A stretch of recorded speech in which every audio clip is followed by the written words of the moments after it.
राधे राधे, जय श्री कृष्णा। एक गांव में एक साहूकार सेठ सेठानी थे। साहूकार को एक बेटा और एक बहू थी। बहू रोटी बनाकर जब बर्तन मांजकर गंदा पानी और कचरा फेंकने के लिए घर से बाहर जाती तो आस पड़ोस की औरतें उससे पूछती कि आज खाने में क्या खाया। तो वह कहती बासी कुसी खाया। एक दिन जब वह बर्तन मांजकर पानी और कचरा फेंकने के लिए बाहर गई तब औरतों ने उससे फिर पूछा कि आज खाने में क्या खाया। उसने फिर कहा बासी कुसी खाया। उस दिन साहूकार के बेटे ने अपनी पत्नी की बात सुन ली। वह मनी मन सोचने लगा कि अभी अभी तो ताजा खाना खाया था, फिर इसने पड़ोस की औरतों को ऐसा क्यों कहा कि बासी कुसी खाया है। दूसरे दिन उसने अपनी माँ से कहकर खीर खांड का भोजन बनवाया। साहूकार पति पत्नी और उसके बेटा बहुओं ने प्रसन्नता से बैठकर खीर खांड का भोजन किया।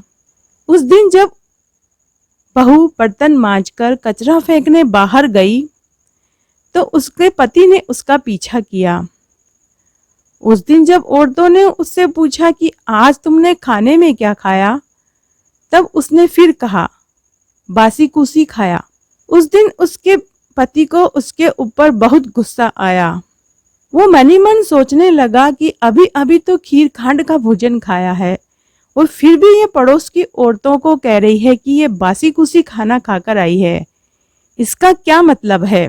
इस बात को समझने के लिए वह रात का इंतजार करने लगा और जब रात को बहू कमरे में आई, आते ही उसके पति ने उससे पूछा कि तूने आज खीर खांड का भोजन खाया, और फिर जब पड़ोस की औरतें तेरे से पूछ रही थी कि तुमने क्या खाया तो तूने कहा कि बासी कुसी खाया।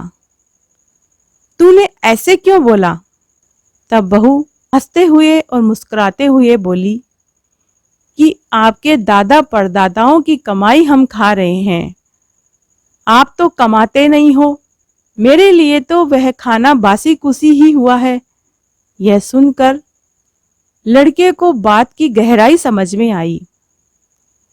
दूसरे दिन जब वह सोकर उठा तो उसने अपनी माँ से कहा कि माँ, मैं परदेश कमाने जाऊंगा।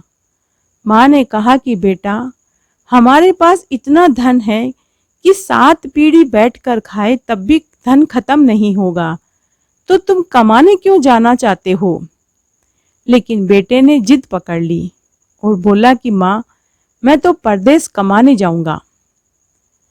माँ ने कहा ठीक है। तब बेटा परदेश कमाने चला गया। परदेश में उसे एक सेठ के यहाँ नौकरी मिल गई।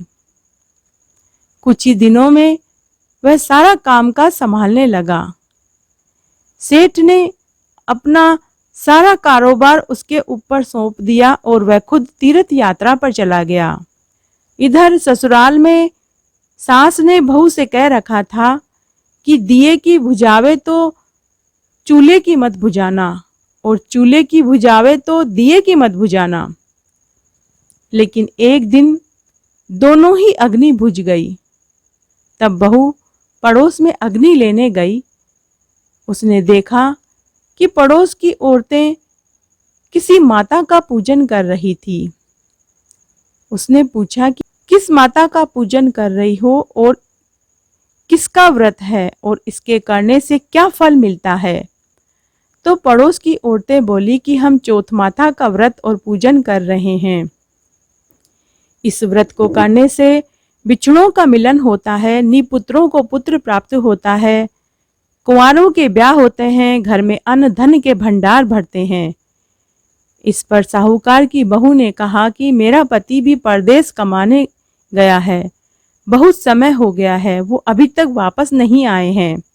मैं भी चौथ माता का व्रत करना चाहती हूँ, लेकिन मेरी सास मुझे बाहर आने ही नहीं देती। मुझे कैसे पता लगेगा कि किस दिन चौथ का व्रत है? इस पर औरतों ने कहा कि तुम रोज एक डिबिया में एक गेहूं का दाना रखती जाना। जिस दिन 30 दाने पूरे हो जावें उसी दिन व्रत रख के शाम को चौथ माता का पूजन करके रात्रि को चंद्रमा को अर्घ्य देकर फिर खाना खा लेना। साहूकार की बहू पड़ोस की औरतों के कहे अनुसार व्रत करने लगी। व्रत करते करते बहुत समय बीत गया। तब साहूकार की बहू ने चौथ माता से प्रार्थना की कि हे चौथ माता, अगर मैंने आपके व्रत पूरी सच्ची निष्ठा से किए हैं तो मेरा पति वापस आ जाए। चौथ माता ने सोचा कि यदि इसकी नहीं सुनेंगे तो किसकी सुनेंगे, कलयुग में हमें कौन मानेगा। तब चौथ माता ने साहूकार के बेटे को स्वप्न में जाकर दर्शन दिया। अरे ओ साहूकार के बेटे, सो रहा है या जाग रहा है? साहूकार के बेटे ने कहा कि न जाग रहा हूं न सो रहा हूं, चिंता में पड़ा हूं। इस पर चौथ माता ने कहा कि अब सारी चिंता छोड़, तू तेरे घर जा और अपने घर की सुध ले। साहूकार के बेटे ने कहा कि कैसे जाऊं, मेरा कारोबार तो बहुत फैला हुआ पड़ा है, किसी से उधारी वापस लेनी है, किसी को वापस पैसे चुकाने हैं। तब चौथ माता बोली कि तू सुबह नहा धोकर दुकान पर जाना और चौथ बिंदाया का नाम लेकर घी का दीपक जला देना, तेरा सारा काम सुलझ जाएगा। सुबह वह उठा, नहा धोकर जैसा चौथ माता ने कहा था उसने वैसा ही किया। साहूकार के बेटे ने चौथ बिंदायक का नाम लिया और दुकान में जाते ही घी का दीपक जला दिया। देखते ही देखते सारा हिसाब किताब हो गया। जिनसे उधार लेना था उनसे वापस, उनके पैसे वापस आ गए, जिन्हें चुकाना था वो चुका दिए, सारा हिसाब बराबर हो गया। तब साहूकार के बेटे ने सेठ जी से घर जाने की इजाजत मांगी। सेठ जी ने उसे बहुत सा धन देकर विदा कर दिया। जब साहूकार का बेटा वापस घर आ रहा था तो रास्ते में एक सांप पड़ा था। साहूकार के बेटे से सांप को ठोकर लग गई। सांप को गुस्सा आ गया। उसने कहा कि मैं तो अपनी 100 साल की उम्र पूरी करके मुक्ति पाने के लिए जा रहा था, तूने बाधा डाल दी, अब मैं तुझे डसूंगा। इस पर साहूकार के बेटे ने कहा कि मैं 12 साल से मेरी माँ, पत्नी और पिताजी से मिलने जा रहा हूँ, मैं उनसे मिल लूं, उसके बाद तुम मुझे डस लेना। तब सांप बोला कि तू घर जाकर पलंग पर सो जाएगा। तब उसने कहा कि मैं चद्दर नीचे लटका दूंगा, तुम चद्दर पे चढ़कर खाट पर चढ़ जाना और मुझे डस लेना। साहूकार का बेटा घर आया।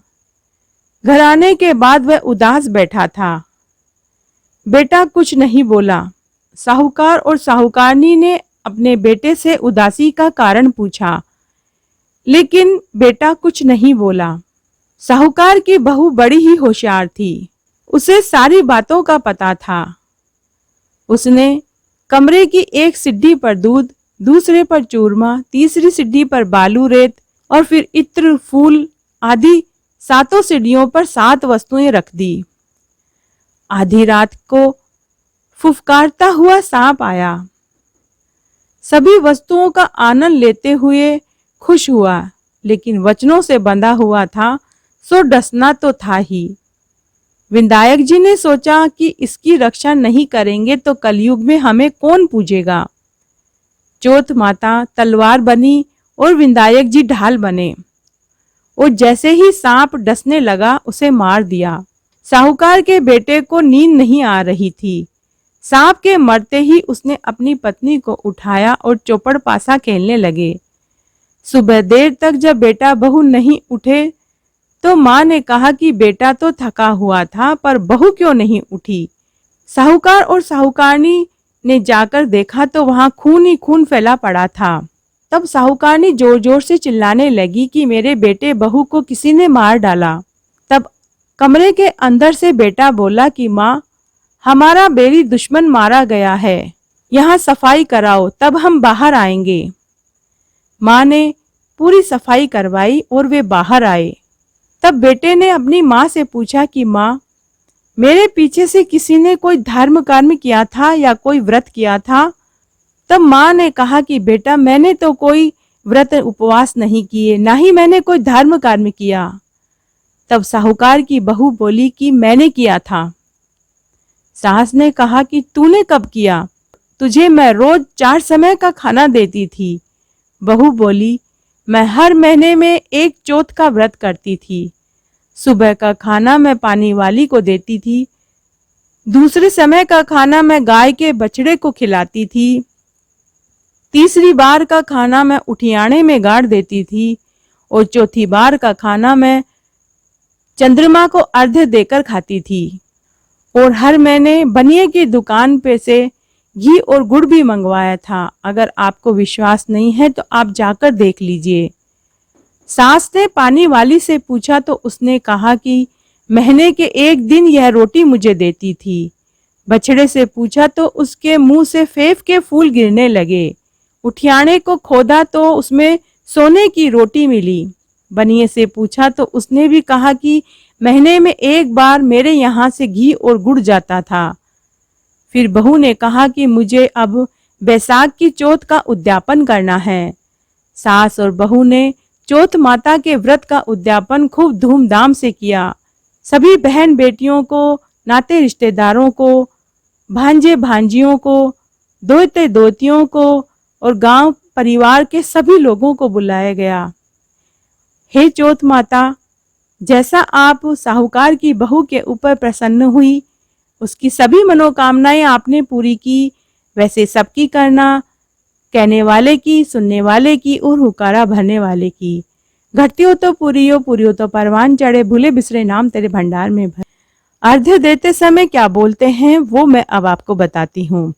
तब हर महीने की चौथ का नाम बदल देते हैं, जैसे बैसाख की चौथ, कार्तिक की चौथ, या हर महीने की चौथ का व्रत करते हैं तो उस महीने की चौथ का नाम ले लेते हैं और बोलते समय यह बोला जाता है।